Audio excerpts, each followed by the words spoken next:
everyone, Joey here, aka Animus, and right now watching this you're probably sitting on your sofa or lying in bed with your phone or computer thinking what the hell is going on with 2020, unable to leave the house, and as a YouTuber it's my responsibility to give you some form of entertainment, so I finally present to you my top 7 best albums of 2019. Yes, I know, 7 is a bit of a weird number. You probably expect me to do 10 or maybe 5, but see, the thing is, I started this review channel in the second half of 2019, and I got Spotify Premium so I could listen to more albums and tracks so that I could review them on this channel.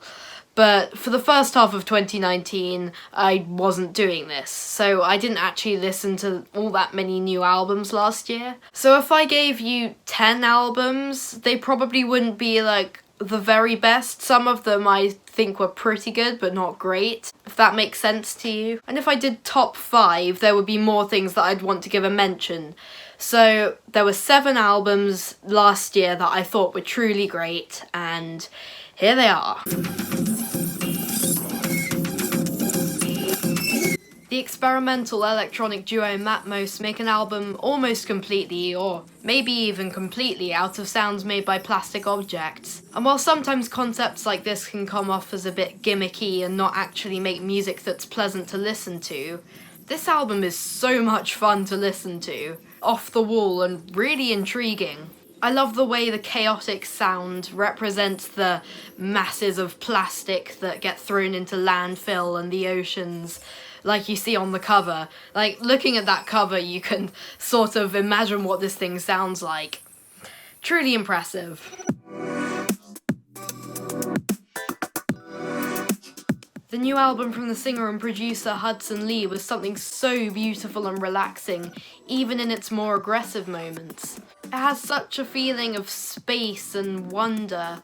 For me, this album was like the night sky in musical form. And it was absolutely stunning, and I'm sure this guy is going to go on to do great things. Really nothing else to say for this one. Go and listen to it. I mean, it wasn't hard for a new album from the big beats, breakbeat, techno, whatever you want to call them, legends. But this new album, No Geography, definitely surpassed my expectations even for these guys. Somehow manages to be aggressive and bright and sunny at the same time, creating a vivid and captivating 10-song experience that always put a smile on my face and put me in a great mood. Also, the live show for this thing was completely phenomenal. I went to see them at the O2 and it was out of this world. It was so spectacular. So, No Geography, don't miss out on it.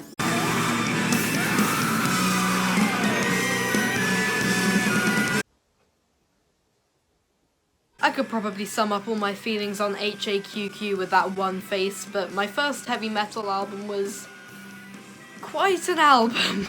It was less of an album and more of a sonic experience of the highest caliber, delivering violently euphoric blasts of noise interspersed with quiet contemplative moments. And it left me completely speechless that didn't know where to put it on this list, but I knew it had to be on this list, so I put it roughly in the middle. But go listen to it, because an album says 1,000 words.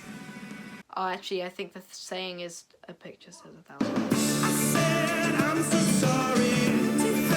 I was having a hard time deciding which way around this and the album I just talked about should go on this list, but while HAQQ was 45 minutes that I had many nitpicks with, this is nearly 2 hours that never seems to put a foot wrong. Now, I'm not a veteran of indie rock music, but all I know is that I enjoyed the hell out of these 2 albums. Everything Not Saved Will Be Lost Part 1 and Everything Not Saved Will Be Lost Part 2.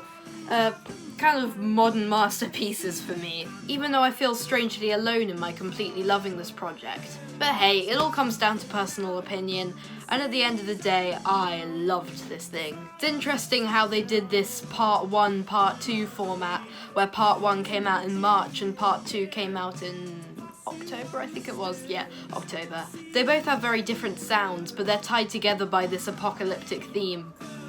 Funny how relevant this feels nowadays.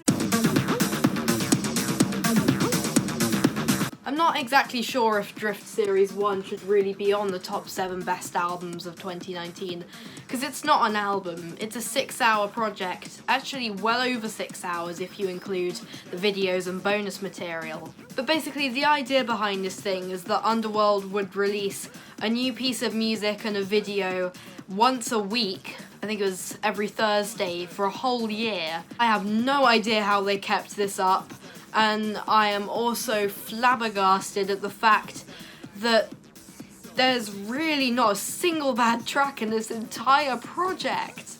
Just how do you do that as a band, put together these brilliant pieces of music in just a week and keep it up for an entire year? And they're even planning on going on for a Drift Series 2. I mean, there's some competition with Boku Fish, but this might just be the best thing Underworld have ever made, which is really hard to believe this late into their career. It's not just the music as well, all the material on this massive box set that I've got here is completely compelling. With the 5 EPs that were in this project, another disc of their collaborations with the jazz trio The Necks, the sampler edition of the project, and a 4-hour Blu-ray of visually stunning films, and even several hours of bonus tracks, like I said before. Underworld, you legends.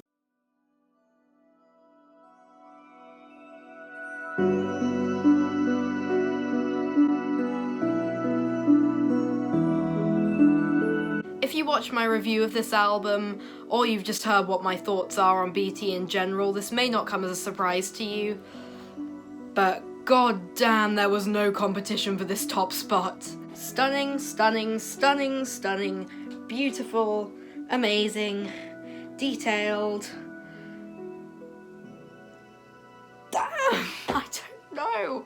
I just really don't know what to say here. There is not enough time for me to explain why this album is a masterpiece of electronica and classical music. But this album just clicked with me, connected with me like that. It just pulls at my emotions so hard. It's truly uplifting. It's innovative, sounds like nothing the guys put out before. And just go listen to it. It has to be heard to be believed. BT's Everything You're Searching For is on the Other Side of Fear. Best album of 2019. At least in my opinion. Because I'm just a random kid on the internet, so don't take anything I say objectively. But that's all from me, so see you next time for more depressing self-isolation videos.